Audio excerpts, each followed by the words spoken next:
today is about how to get what you really want out of your life on a consistent basis. Now, in order to get what you really want, you got to know what it is, which for most people is a unique concept. Don't be sorry. Just do better. Stop showing up for work late all the time. As Confucius said, when it's obvious that the goal cannot be reached, don't adjust the goals, adjust the action steps. Seriously, when I ask people, what do you really want? The answer I usually get is something like, well, I don't know, or something general like, well, I wish I had a better relationship. I wish I could start my own business. I wish I had more money. I wish I could be more successful. The challenge with all those responses is they're so general, and they're not what you really want anyway. People don't want relationships. People don't want money. They don't want businesses. They don't want to be thinner. What we all want are the things we think we're going to get from those changes in our lives. Everything that you really want in your life comes down to one thing. You want some kind of change in how you feel, or what I call a change of state. The state of mind or body you're in at that moment in time. We all want to change how we feel. Think about it. The only reason you want more money, you don't want little pieces of paper with pictures of deceased notables on it, do you? Of course not. Stop being late for your success. Stop apologizing for the same mistakes over and over again. When you know you've done wrong, wake up and do right. Be accountable for your actions, because actions speak louder than words. Stop depending on other people for you to do what's right. Having a pity party is not something that you celebrate. Don't be the sorriest person walking on earth. You want money because of what you think it'll give you. You think it'll give you more freedom, more fun, or the ability to give to other people. You believe it's going to lead to some kind of pleasure if you want it. Say, I want a business. Listen, I know a lot of people in business who don't want their business anymore. The bottom line is it's not the business you want, it's what you think a business will give you, the feeling changes you think it'll give you. Somebody says, I want to get married. They want to get married because of what they think that will give them. Or I want a relationship. They think it's going to give them a certain kind of feeling. That's what drives all of our behaviors. Challenge me on this. See if you can find an exception. Is there anything in your life that you really, really want that the reason you want it doesn't come down to eventually some feeling you're going to get if this thing happens in your life? I'll tell you over and over again, no matter what exception someone has tried to find, if I keep asking them, well, why do you want that? But why do you want that? But why do you want that? Eventually they get to a point where they go, well, because it makes me feel good. And so that's what we really want. We want to feel good. Start being more an exceptional idea of why you exist in this world. Many mistakes will happen in your life. No one is perfect. But don't make sorry your cushion. Don't make sorry your teddy bear. Don't make sorry your place of escape. Because excuses is a manifestation of failure. Stop giving in to sorry. Stop letting sorry dictate you. Stop letting sorry tell you what to do. You better realize that everybody is not going to accept your sorry. No one wants to hear it. We want to have those special feelings inside.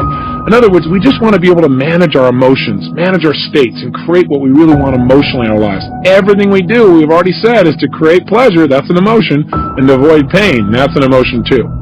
And if we want to change our behavior, the quickest way to do that is change how we feel. I mean, think about it. Haven't you had a situation in your life where you did something, and after you did it, you said to yourself, I can't believe I said that. I can't believe I did that. That was so stupid. Have you ever had a situation like that? I mean, an area you're normally pretty smart in. You just did something really dumb. I know I have plenty of times. Haven't you also had the opposite experience, though? Where you were on a roll, where things were just flowing, where it was like you were unstoppable. And you don't even know how you were doing it. You were just like flowing, you know, where after you did it, you know, somebody said, you do that? And you went, yeah, that was me. And you don't know how you pulled it off. You were rather proud of it, though. Haven't you had those kind of times where you're just on a roll? So I got a question for you. What's the difference in your behavior?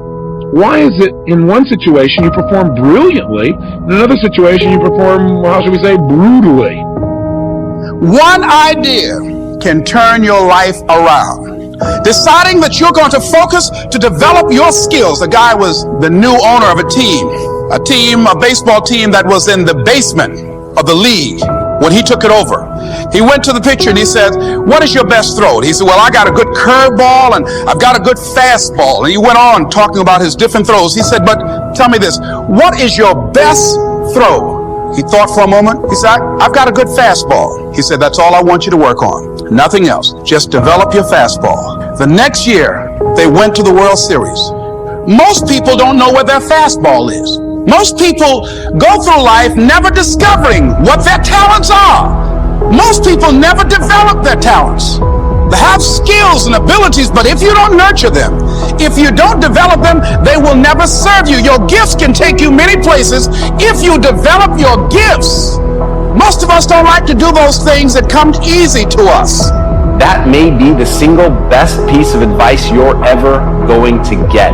Write that down. Burn it into your flesh. Tattoo it on your soul. Do whatever you need to do to remember that once you set a goal, once you've decided in your life there is something that you're going to make come true, don't let anything stop you from reaching that. But the reality is, as you go, things are going to get in your way. There will be an inevitable slew of obstacles coming at you. But when it gets so hard that you realize that the path that you're on is simply not going to take you where you want to go, rather than give up on what it was you said you were going to do, find a different path. And in that, when you really make that the cornerstone of your identity, that you refuse to bend or be broken by obstacles, by challenges, but instead you rise to those challenges. You go over, under, through them. You do whatever you have to. You devise any plan to find a way through. I've always loved to talk to people. I decided, taking this advice, to develop my skills as a speaker. And my gift has developed and it's taken me many places. You have something that you brought to the universe, and that if you decide that my life deserves my developing this, what I do well, and becoming the best at it, and mastering myself, and seeing what I have within me, if you decide to drop your buckets where you are and develop your gifts, I grant you, you'll never ever be without. I grant you that your gifts will take you places that will literally amaze you. I grant you that if you begin to work to develop your gifts, you'll develop a strong sense of happiness. You'll get a larger vision of yourself, because part of beginning to get a larger vision of yourself, all of us need some area of our lives where we can have a feeling of competence. That people know when they think about this area, that's something you do.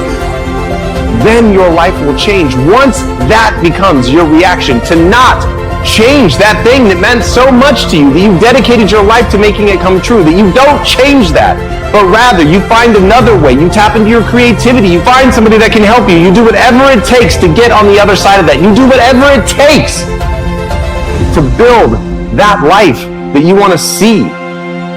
But if your reaction is to change your goal, to make it easier, to move it closer, to be less of who you could be, simply so you can check a box, you're never going to have anything that's worth having. And as Jesse Itzler said, the way you conquer self-doubt is by doing things that make you uncomfortable. And that's what stops people.